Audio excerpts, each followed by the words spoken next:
I'm Tracy Sabol. Tonight on EWTN News Nightly, Path to Peace. Secretary of State Antony Blinken is back in the Middle East, and he's making an appeal to both Israel and Hamas. A major concern. Lawmakers demand action in response to the growing number of protests on college campuses. Hats off to them. Analysis of the best graduation speakers for Catholic schools this spring. And drawing a crowd. The Holy Father visits an art exhibition as part of his one-day trip to Venice. These stories and more tonight. From EWTN, the Global Catholic Network, this is EWTN News Nightly. Thank you for being with us on the Feast of St. Catherine of Siena, Doctor of the Church. Our top story tonight, President Joe Biden's top diplomat says a long-sought ceasefire in Gaza is now all up to Hamas. U.S. Secretary of State Antony Blinken is once again back in the Middle East, his 7th trip there since the war broke out in October. Blinken also says Israel must do more to increase the flow of humanitarian aid into Gaza. White House correspondent Owen Jensen reports. Owen? Tracy, good evening to you. Yes, U.S. Secretary of State Antony Blinken's visit to the Middle East coincides with deadly Israeli airstrikes overnight in Rafah, another missile attack by the Houthi rebels targeting a ship, student protests on U.S. campuses, and Hamas still holding around 100 hostages. In Rafah in southern Gaza, multiple people reported killed in Israeli airstrikes. And as the war continues without end, the U.S. sends its top diplomat back to the region. U.S. Secretary of State Antony Blinken, trying to secure a ceasefire and the release of hostages, tells the World Economic Forum gathering in the Saudi capital. Hamas has before it a proposal that is extraordinarily generous. On the part of Israel. In his comments, Blinken, who will also visit Jordan and Israel on Tuesday and Wednesday, emphasized it's time for Hamas to make a decision. The only thing standing between the people of Gaza and a ceasefire is Hamas. They have to decide, and they have to decide quickly. As Blinken urges Hamas to accept a deal, President Joe Biden pushes for Israel to open more humanitarian corridors into Gaza. He spoke to Israeli Prime Minister Benjamin Netanyahu Sunday. The White House says the two leaders also reviewed ongoing talks to secure the release of hostages, together with an immediate ceasefire in Gaza. With renewed concerns about the conflict spreading in the Middle East and colleges around the country imploring student protesters to clear out tent encampments, the White House saying today, we're going to continue to say all Americans have the right to peacefully protest. At the same time, we have to call out any hateful rhetoric that we hear. Anti-Semitism is wrong. Biden and Netanyahu also discussed Rafah. The president wants Israel to avoid a large ground offensive in the area where many Palestinian civilians seek shelter. President Biden also scheduled calls today with the leaders of Qatar and Egypt to discuss the situation in the Middle East. And tomorrow, President Biden heads to Wilmington, Delaware for a campaign event. And on Wednesday, former President Donald Trump will hold 2 campaign events in Wisconsin and in Michigan. At the White House, Owen Jensen, EWTN News Nightly. And here with more insight on the negotiations taking place in Cairo is Gaith Al-Omari, a senior fellow at the Washington Institute's Irwin Levy Family Program on the U.S.-Israel strategic relationship and a former Middle East peace negotiator. Gaith, great to be with you today. Thank you for your time. Let's talk a little bit more about this latest proposal, your thoughts on it, and what stands out to you. All right, thank you very much. Actually, it's an interesting one because in terms of substance, in terms of the content, it's not very different from previous proposals. I mean, the same outlines, 1 day of truce for every hostage released, no permanent ceasefire, no end of the hostilities afterwards. What has changed is really the context. And all of the 3 major parties are now under pressure. And actually, something might come out of it. The Israelis are under pressure because domestically, the families of the hostages are basically saying this is a major priority. This is the first priority, so the government is under pressure. And the U.S. is also pressuring Israel. Hamas is under pressure as well, military pressure because of Israeli actions and the threat of an attack on Rafah, which is becoming more imminent, as well as under Hamas's own backers in the region. Turkey and Qatar are under pressure from the U.S. to deliver, and the U.S. is under pressure both from its Arab allies. Blinken right now, the Secretary of State, is in Saudi and he's being pressured, but also for domestic reasons. We see demonstrations in campuses, etc. So I think the context has changed. It's more likely right now, but of course we'll only know once a deal is struck. Yeah, and you brought up Secretary Blinken, and he called this latest offer to Hamas, quote, extraordinarily generous. Gaith, would you characterize it that way? Well, I think, again, what we see from the Israelis is movement on two specific issues. One, initially, the Israelis insisted on 40 hostages being released. Now, reports indicate that they're willing to accept only 33. So that's a move. And the other move is Israel indicates that it's going to allow some of the people who are right now in the south of Gaza to move back to the north of Gaza, which Israel was not willing to do earlier. But beyond that, as I mentioned, the fundamentals have not changed. And most importantly, Hamas wants one thing. Hamas wants a permanent ceasefire because it knows that the hostages are literally its human shields. And if it gives them up, then its leaders, who are hiding in bunkers right now underground, will be exposed. So from that respect, from the core issue that Hamas wants, it has not changed. But certainly, the Israelis have moved a bit in terms of their demands. Yeah, and how important is it to get this deal done? I mean, do you think Hamas can even come up with enough hostages to fulfill the deal? I think this is exactly why the number went from 40 to 33. Of course, we don't know the intelligence on this, but there are many indications that actually many of those hostages, unfortunately, are no longer with us and no longer alive. So for Hamas, it's very unlikely that it can produce anymore. And do you think, Gaith, that a deal could be the first step in creating a lasting peace and ending this war? I think this is exactly why people are pushing. I mean, different regional and international actors are pushing for something like this. I mean, first of all, obviously, any easing of the really tragic humanitarian situation we see in Gaza will be welcomed by all. This is a priority on a human level. But on a diplomatic level, the hope is that these days of quiet, 33 days, 40 days, etc., will create the space for a diplomacy that is not being conducted under the pressure of daily fighting and conflict. And the hope is that it will produce a permanent ceasefire. However, Hamas has to make some very tough decisions. I think it's a point of almost international unanimity with some outliers like Qatar, like Turkey, like Iran. But everyone understands that there is no place for Hamas after the war in Gaza. Hamas can end the war today if it decides, and Hamas has to decide if it's willing to leave Gaza, its leaders, its fighters. Then this could be the first step towards ending the war. If not, I fear that after the temporary ceasefire happens, there will be a resumption of the war. But the hope, at least in Washington, in Riyadh, in Cairo today, is that these 30 to 40 days of truce will give the possibility for a serious diplomatic initiative in that direction. Okay, thank you so much for your time today and for your insights. We really appreciate it. Thank you. I'll leave the encampment or be suspended. That was the message from Columbia University to pro-Palestinian protesters on campus. Activists at Columbia defy the deadline as over 50 tents stayed up beyond 2 p.m. The warning set by Columbia stated that if the demonstrators signed a form committing to abide by university policies through June 2025, they could finish the semester in good standing. This comes as Columbia and other various schools around the country race against the clock to clear out encampments ahead of graduation. This follows a breakdown in talks between protesters and the Columbia University president. Well, protests also erupted at the University of Texas in Austin. Police moved in to remove demonstrators at an encampment.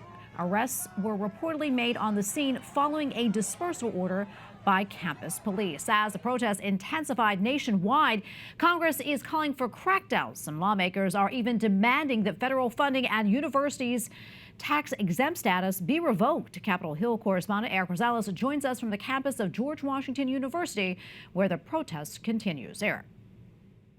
Good evening, Tracy. Since late last week, more than 60 hours ago, students here at George Washington University have set up this encampment. Officials gave them till Saturday to leave. Well, that came and went, and even more protesters showed up.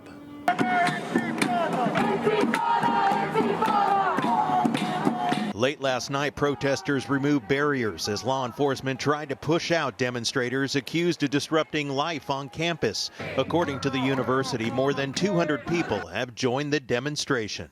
So our demands are immediate divestment from corporations complicit in the ongoing genocide in Gaza, a protection of pro-Palestinian speech on campus, and dropping any charges against pro-Palestinian student organizers. The federal government, mostly through the Education Department, gives more than $200 billion in American tax dollars annually to institutions of higher learning. Now some lawmakers warn that may soon end.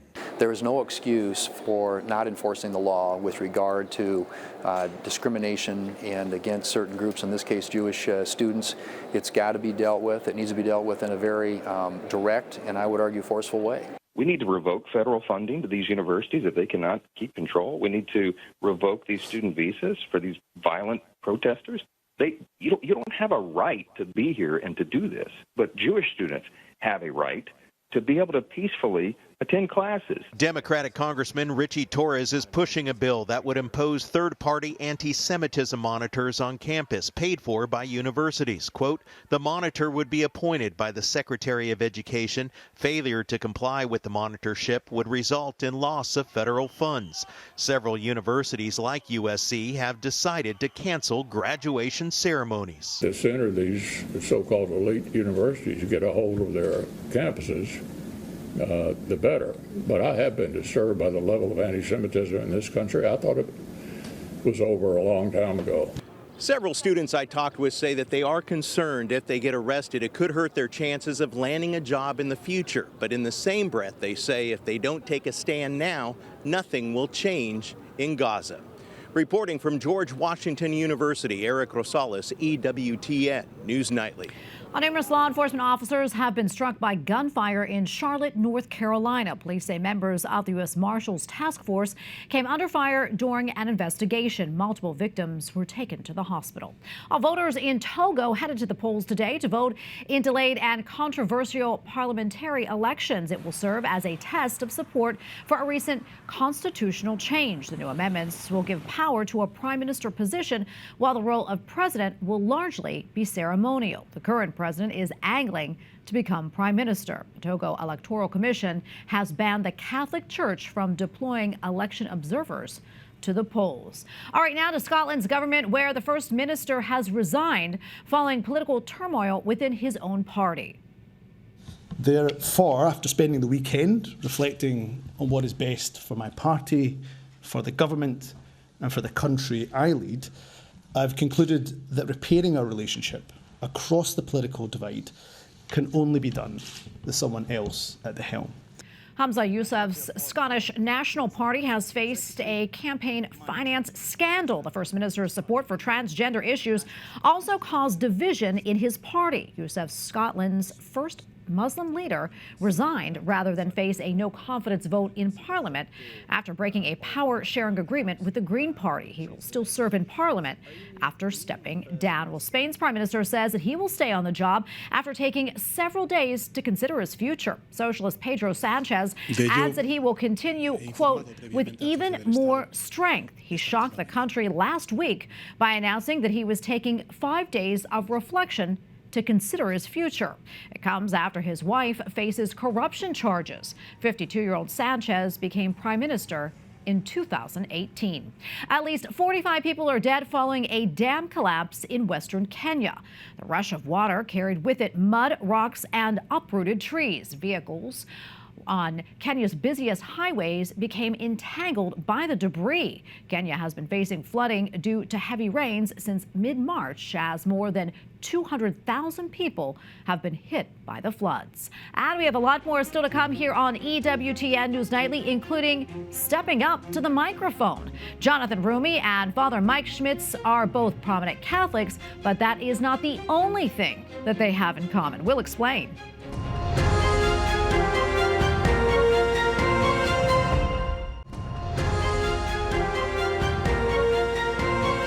Welcome back. A group that promotes and defends faithful Catholic education is releasing its report card for this spring's college graduation speakers. In line for high marks are Ave Maria University in Florida. Its graduation speaker is Father Mike Schmitz, best known for his Bible in a Year and Catechism in a Year podcast. The Catholic University of America, they selected Jonathan Roumie, the actor who portrays Jesus Christ on the TV series The Chosen. Roumie is also outspoken about his Catholic faith. However, not every Catholic school received passing grades. And for analysis, we turn to Patrick Riley, founder and president of the Cardinal Newman Society. Patrick, great to be with you today. Thank you, Tracy. First, tell us why the Cardinal Newman Society decided to put out this report card, and also what it says to you about our Catholic colleges and universities. We have been doing this now for 3 decades, looking at the commencement speakers and honorees at Catholic colleges and universities. It says a lot about who your friends are. These are choices that are made by the institutions. They spend the entire year trying to identify the person who they think best reflects the institution and will best appeal to their students. And so who they choose says a lot about what the priorities are at these institutions. Yeah, and we mentioned 2 schools on the report card that have good, faithful commencement speakers. What are some of the others, and who are their speakers? That is, and I understand a Catholic Supreme Court justice is speaking at one of the colleges.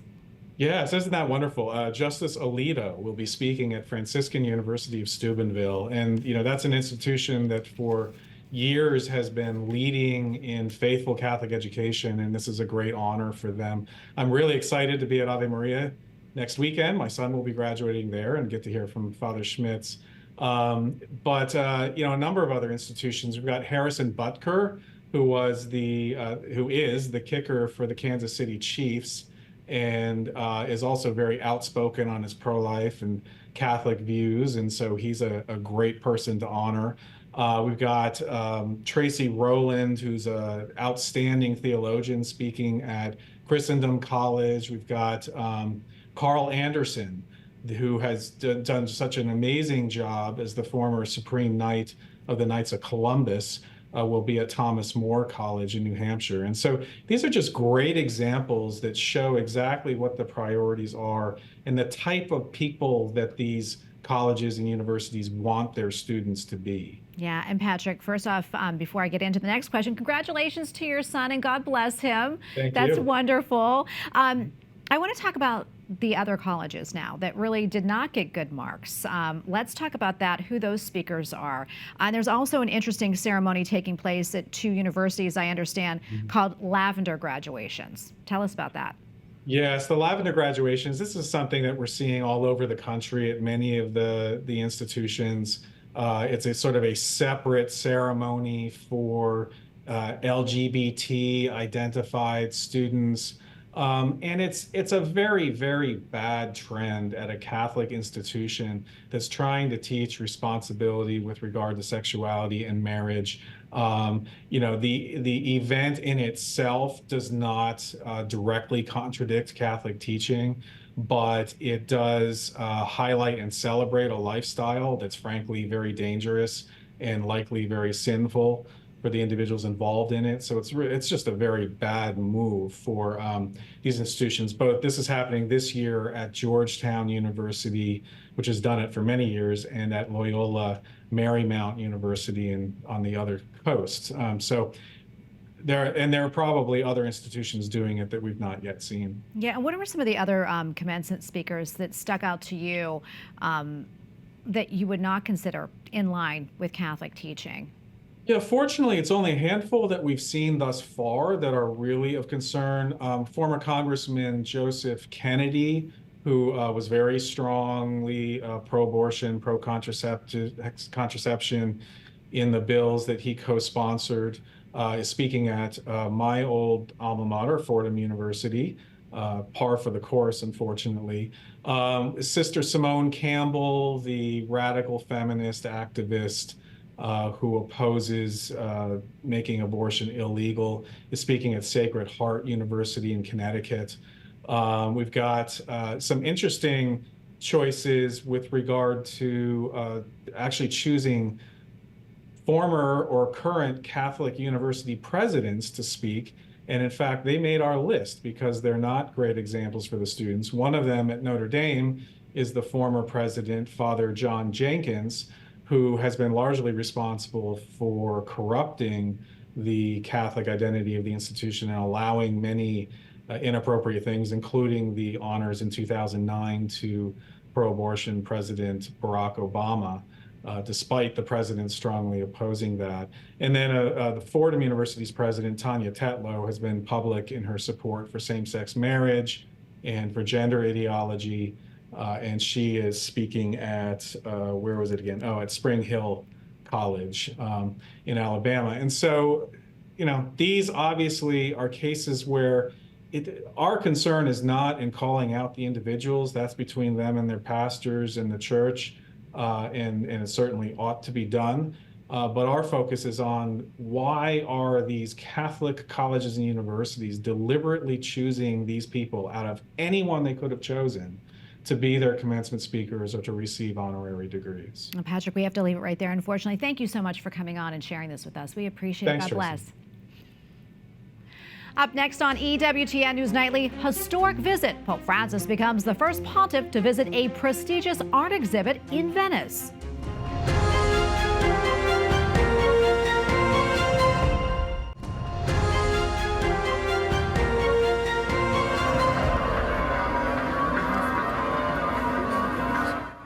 For many in the Orthodox world, this is the start of Holy Week. Yesterday in Romania, the faithful celebrated Palm Sunday with a procession to the cathedral. And in Russia, Patriarch Kirill blessed pussy willows because palms do not grow in the region. Most Orthodox churches use the Julian calendar and will celebrate Easter this weekend. Well, Pope Francis made the most of his time in Venice. He met prisoners, artists, and young people before celebrating Mass in St. Mark's Square. EWTN Vatican News correspondent Colin Flynn has more. A very good evening, Tracy. Well, for his first trip of the year, Pope Francis traveled to the iconic Italian city of Venice, famous for its canals and gondolas. But the Holy Father began his trip on terra firma on Giudecca Island, home to a female prison. It's also the location of the Vatican's pavilion at the Biennial Contemporary Art Show, which is featuring works of art from some of the inmates. Pope Francis is the first pontiff to attend this international exhibition, which takes place every 2 years in Venice. And surrounded by their paintings and their poems, the Pope met with the inmates, and in his speech he urged the women to rebuild their lives brick by brick. Many cried as Pope Francis acknowledged some of the harsh realities of living behind bars: overcrowding, violence and suffering. But he also took the opportunity to offer words of inspiration, saying that prison could be a place of, quote, moral and material rebirth, a chance to see the, quote, unsuspected beauty in others around you. Now, following this, he also asked the prison service to offer tools for the detainees' spiritual, cultural and professional growth and reintegration. Afterwards, the Pope got a ride in a patrol boat to the Basilica of St. Mary of Good Health. That's where he met with around 1,500 local young people. The Holy Father reminded them how precious they were in the eyes of God and encouraged them to always help others, to be a gift for others, he said. He also told them to, quote, turn off their TVs and open the gospel, get off their cell phones and encourage other people and encounter them. Now, Pope Francis concluded his visit to Venice in St. Mark's Square, where he celebrated Mass with around 10,000 people in front of the beautiful St. Mark's Basilica. And during his homily, the Holy Father talked about Venice's enchanting beauty, but warned against the dangers of climate change and called for, quote, carefully made choices to preserve our environmental and human heritage. He said that if action was not taken to stop climate change, the very city where he was standing in, Venice, could cease to exist. Pope Francis pleaded once again for peace in the world and an end to suffering, especially in places like Haiti, Ukraine, and the Holy Land. On May 18th, Pope Francis will visit the northern Italian city of Verona on the occasion of the 14th Festival of the Social Doctrine, and he will also visit the Italian city of Trieste in July to close the 50th Social Week of Catholics in Italy. In Rome, Colin Flynn, EWTN News Nightly. And we thank you for watching tonight. Remember, you can follow us on social media, Facebook, X, and Instagram at EWTN News Nightly. I'm Tracy Sabol. We leave you tonight with scenes from Saturday's March for the Martyrs right here in Washington, D.C. Good night and God bless.